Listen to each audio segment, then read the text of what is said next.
de leur porte de leur âme.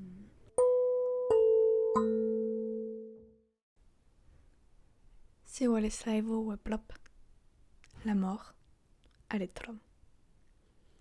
J'ai un rapport particulier à la mort, étant donné que je le trouve poétique, plus que triste ou malheureux. Et dans notre société occidentale, nous avons tendance à la trouver triste et malheureuse et à lui vouer une haine qui, je trouve, est injustifiée pour les raisons qui vont suivre dans ce podcast. La mort, premièrement, elle est trop mise en avant et d'une manière qui ne lui correspond pas vraiment, je trouve. On lui a associé en fait le mal de la vie et on lui a enlevé tout le bien qu'elle pouvait avoir. Mais il ne faut pas oublier que la mort peut faire du bien. Elle peut libérer les gens de situations, d'états d'âme, ou tout simplement, quand c'est la fin d'une vie, parfois on a envie de s'en aller. Donc la mort est une superbe solution. Être éternel, je ne pense pas que ce soit quelque chose de bien, puisque on serait las toute notre vie.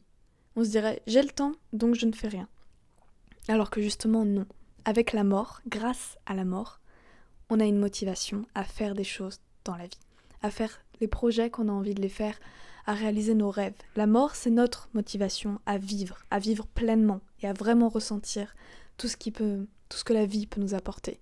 Et sans la mort, moi je sais que je serais très triste et je ne ferais probablement rien de ma vie, mais en sachant qu'elle est là et qu'elle m'attend, je perds pas de temps pour réaliser tout ce que j'ai envie de réaliser. Donc c'est réellement une source de motivation, la mort, et ça il faut pas l'oublier, et c'est une grande qualité qu'on devrait lui prôner plus souvent. Et la vie et la mort sont extrêmement liées, si bien que pour moi c'est à peu près la même entité, puisque quand il y a de la vie, il y a une mort, et quand il y a une mort, c'est qu'il y a eu de la vie. Donc elles sont tellement liées que c'est une seule et même chose, c'est l'équilibre qui se crée l'une avec l'autre. Ce que les gens reprochent beaucoup à la mort, et ce qui rend triste le concept de la mort, je pense que c'est la disparition physique d'un être. Le fait de ne plus pouvoir toucher, sentir, dialoguer avec une personne ou un être, ça je peux complètement comprendre que ce soit extrêmement violent et compliqué à vivre. Mais en soi, c'est pas la mort qui est dure. Je ne sais pas si j'arrive à bien exprimer ce que je veux dire, mais la mort, c'est juste une étape de cocher dans la vie de quelqu'un, qui ensuite inclut donc la disparition physique, le fait de ne plus pouvoir toucher la personne ou quoi. Mais en soi, c'est pas ça qui est triste, c'est pas la mort, c'est ce qui arrive après. Je me suis aussi fait une réflexion, c'est qu'on perd des gens. Dans la vie, on va perdre de vue certaines personnes. Ça va plus ou moins nous entrister, mais il y a des personnes pour qui on n'est pas triste de savoir qu'on les a perdues de vue. Par contre, si on les a perdues de vue, et qu'on apprend ensuite par une connaissance que cette personne-là est morte, on va être triste, alors qu'en finalement ça va rien changer à la relation qu'on avait avec cette personne. C'est juste qu'on a appris qu'elle était morte. Mais si on n'avait pas eu de nouvelles de cette personne et qu'elle était effectivement morte, on ne l'aurait pas su et finalement ça aurait été pareil. Je trouve que en sachant que la personne est morte, on est plus triste alors que finalement ça ne change rien. On l'a perdue de vue et le fait de l'avoir perdue de vue, c'est comme si elle était morte dans notre vie. Est-ce que notre société occidentale a essayé, quelquefois, de revoir la mort de façon joyeuse ? Je n'en suis pas tout à fait sûre, alors que c'est possible. Il y a des peuples qui l'ont fêté et qui fêtent la mort, puisqu'ils voient ça comme une étape de la vie, premièrement.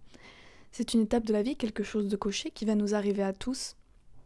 Et on ne sait pas ce qu'il y a après, peut-être qu'il y a une autre vie, peut-être qu'il n'y a rien, peut-être qu'il y a une réincarnation, on ne sait pas. Et le fait de ne pas savoir, c'est excitant. Et ça rend la mort plutôt attractive. Le fait de ne pas savoir, il peut tout y avoir comme il ne peut y avoir rien. Donc pour l'instant je vis, je suis motivée par cette mort et en même temps elle m'attire. Et le fait que je sois attirée par ce qui arrive à la fin de ma vie, ça la rend beaucoup moins effrayante puisque je sais que ce sera beau. Dans tous les cas, ça pourra être beau. S'il y a une autre vie, j'ai le choix de recommencer quelque chose, de me créer de nouveau. Et s'il n'y a rien, c'est comme quand on dort. Et dormir, c'est extrêmement agréable. Donc un sommeil éternel, je ne dis pas non non plus. Le fait de trouver la mort attractive, moi ça rend mon existence bien plus paisible que lorsque j'avais peur de la mort. Parce que, comme beaucoup de personnes, j'ai été attristée par la mort et j'ai eu peur de la mort. Mais maintenant, c'est un peu comme la lune. C'est-à-dire que j'ai une relation à la lune qui est un peu comme une amitié, une sorte de... comme si c'était une sœur d'âme, quelque chose. Comme ma relation au corps ou à la vie, c'est dans le même domaine. La mort, elle est inclue dans ces choses qui sont impalpables mais qui ont extrêmement d'importance pour moi. Elle me motive à vivre tout ce que j'ai envie de vivre et à ressentir vraiment. Et en plus, quand je mourrai, j'aurai hâte de mourir et d'expérimenter cette mort-là, puisque ce sera une nouvelle étape qui sera enfin prête à m'accueillir. Et je pourrai enfin savoir qu'est-ce qui se passe. Donc c'est une manière d'appréhender la vie qui est complètement différente que dans la peur. C'est au contraire dans l'excitation de ce gros cadeau que j'ai attendu pendant des années, je vais l'avoir. Et en attendant, j'ai vécu presque sans regret, j'ai vécu le plus intensément possible et maintenant j'ai accès à ce gros cadeau, cette prochaine étape, l'ultime étape de cette vie.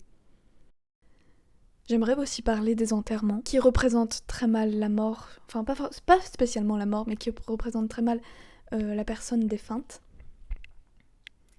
Puisque je sais que moi, si je suis enterrée, je n'ai pas envie que tout le monde pleure, que tout le monde soit habillé en noir et que tout le monde tire des tronches de 4 km.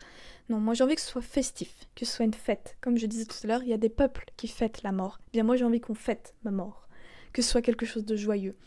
Parce que je n'ai pas envie de laisser une image de mon enterrement, qui est toujours donc une partie de moi, triste et down, alors qu'on peut en faire quelque chose de coloré et de beau et de joyeux avec plein de beaux souvenirs.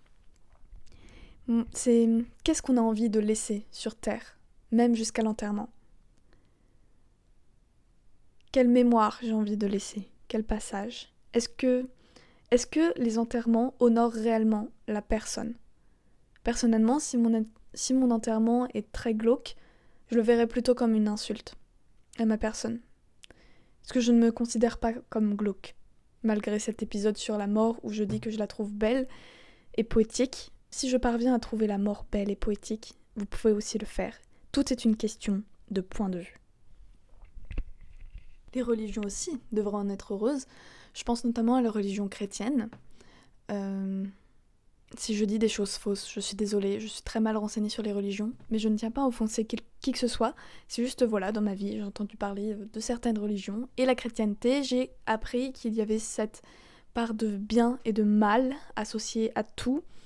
La vie c'est bien, la mort c'est mal. Or, je pense que c'est faux, et cela est que ma pensée et mes croyances. Et je me suis fait cette réflexion, puisqu'ils ont tout séparé en deux, ils ont le paradis et l'enfer. La mort comporte le paradis et l'enfer. Même la mort comporte du bien et du mal, étant donné qu'elle comporte le paradis, qui est une part de bien. Et puisque les chrétiens pleurent, enfin les enterrements sont tristes et glauques, pourquoi est-ce qu'ils pleurent s'ils savent qu'ils vont au paradis ? Enfin, en toute logique, si on sait que la personne défunte va au paradis, on devrait plutôt être joyeux. On se dit que c'est bien, elle part dans un endroit merveilleux où elle pourra être respectée et parmi des anges qui sont bienveillants, et elle ne va pas dans les enfers avec des démons. Mais si les personnes pleurent, est-ce que ça veut dire qu'ils savent que tout le monde va en enfer avec les démons ? Puisqu'apparemment leurs démons à eux sont mauvais. S'ils pleurent, ça veut dire qu'ils savent déjà que tout le monde va en enfer et que personne ne va au paradis. Parce que sinon, il n'y aurait aucune raison de pleurer. Si le paradis est aussi incroyable que ça. Je pense que la mort arrive souvent au bon moment, même quand ça semble injuste et même quand c'est des enfants qui meurent. On dit que les personnes jeunes ont toute la vie devant elles, mais en soi, on n'en sait rien. Une personne de 8 ans peut mourir. À tout moment, à chaque instant, à cause d'une multitude de raisons. Et sa mort va être dure parce qu'on va la considérer comme injuste. Mais finalement, peut-être que cette mort-là est très juste, puisque cette personne, cet enfant de 8 ans, aurait très bien pu avoir une vie absolument désastreuse. Peut-être qu'elle aurait énormément souffert, et la mort lui a évité ça. Et en même temps, si cette personne avait eu une vie... si actuellement la personne de 8 ans avait eu une belle enfance, une belle vie, sa mort peut enclencher quelque chose de très beau au sein du monde vivant. Et c'est grâce à sa mort que ça va être quelque chose de vivant.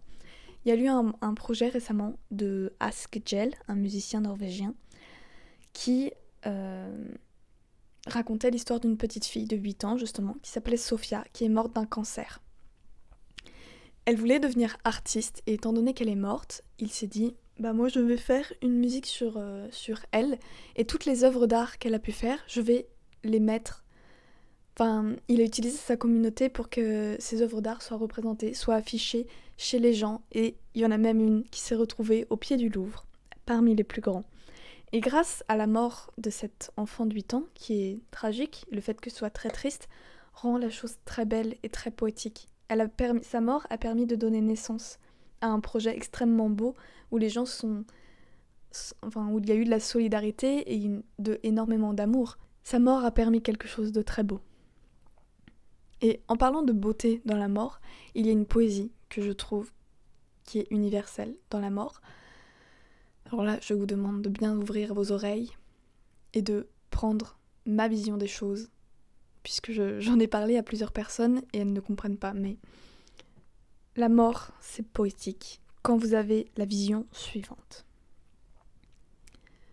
Il n'y a plus d'esprit ni d'âme. Il n'y a plus de vivant. Et pourtant, il reste le corps. Quelque temps encore. Il est inerte, immobile, il ne bouge plus, alors qu'il y a eu énormément de vie dans ce corps. Ce corps, il y a eu un cœur battant dedans. Il y a eu du sang parcourant les veines. Les poumons se sont gonflés. Et ça, tout ça, c'est beau. Le fait que il y a eu et il n'y a plus. Je trouve ça magnifique. J'adore imaginer, même dans les personnes encore vivantes, dans les êtres encore vivants, j'adore imaginer le sang qui coule dans les veines, les poumons qui se gonflent, les cellules qui meurent et les autres qui sont encore vivantes. J'adore ça, ça me détend. Je trouve ça extrêmement beau et extrêmement apaisant. J'ai vu un pigeon mort et il avait l'air extrêmement serein. Il était sur un bord de trottoir, vraiment tout serein, il avait l'air endormi et apaisé. Et c'est extrêmement beau, c'est une vision qui m'a vraiment touchée. Et j'ai trouvé ça fantastique que, même mort, son corps a déployé de la beauté.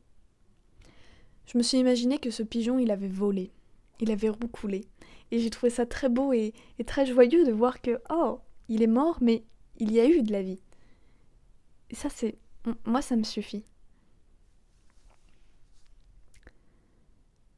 Et j'ai vraiment eu envie de le toucher et de le prendre dans mes bras. Je ne l'ai pas fait, mais c'est un peu un regret aujourd'hui quand même.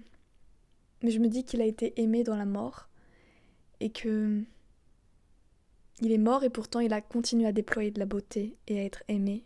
Et je trouve ça fantastique. Et c'est ça que je trouve poétique. Transmettre encore quelque chose, même dans la mort. Via le corps, parfois. On pense tout le temps à la mort, sûrement car c'est l'inconnu. Mais finalement, on finira tous par la connaître et on verra ce que c'est. Donc je me dis, la vie c'est maintenant. La mort, on verra que quand on sera mort, donc on verra plus tard. Pour l'instant, on vit. On verra la mort plus tard. Et si on la voit comme quelque chose d'attractif, on peut encore plus la laisser de côté. Et c'est comme mettre une part de gâteau de côté pour le lendemain. C'est pareil. C'est pareil.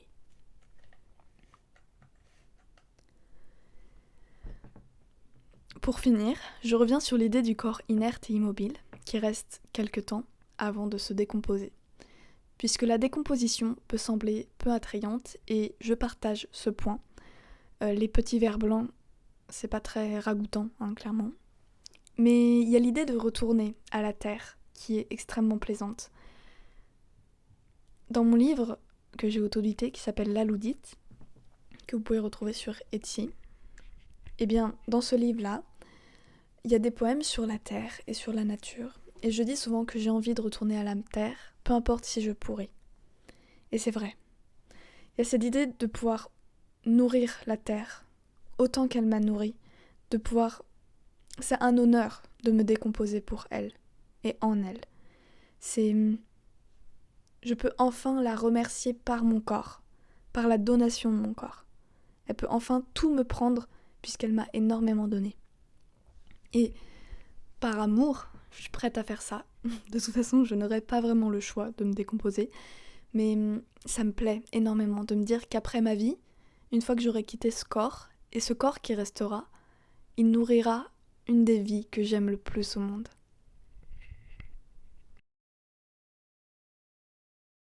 De leur porte